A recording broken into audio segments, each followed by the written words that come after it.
In the West, there are more and more statements that Ukraine should give up some of its territories in exchange for peace with Russia. Watch the video to the end and find out what Zelensky had to say about it. P.S. His speech was tough. President Volodymyr Zelensky reminded those seeking to make Ukraine give up territories to Russia about failed attempts to appease the aggressor in 1938. No matter what the Russian state does, there is always someone who says, "Let's take its interests into account." This year in Davos it was heard again. Despite thousands of Russian missiles hitting Ukraine. Despite tens of thousands of Ukrainians killed. Despite Bucha and Mariupol, etc. Despite the destroyed cities. And despite the filtration camps built by the Russian state, in which they kill, torture, rape and humiliate like on a conveyor belt. Russia has done all this in Europe, Zelensky said in his evening address on May 25.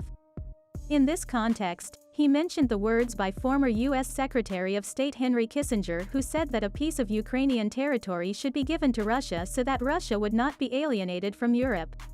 It seems that Mr. Kissinger's calendar is not 2022, but 1938, and he thought he was talking to an audience not in Davos, but in Munich of that time.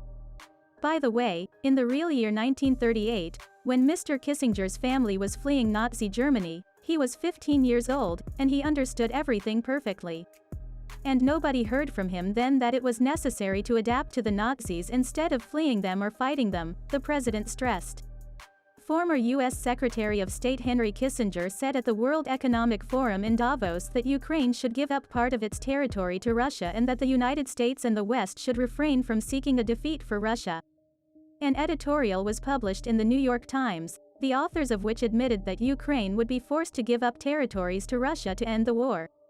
Minister of Foreign Affairs of Ukraine Dmytro Kuleba stated that Ukraine would not make concessions to Putin, because the strategy of appeasing him from 2014 to the beginning of the full-scale invasion failed and had no chance of success in the future.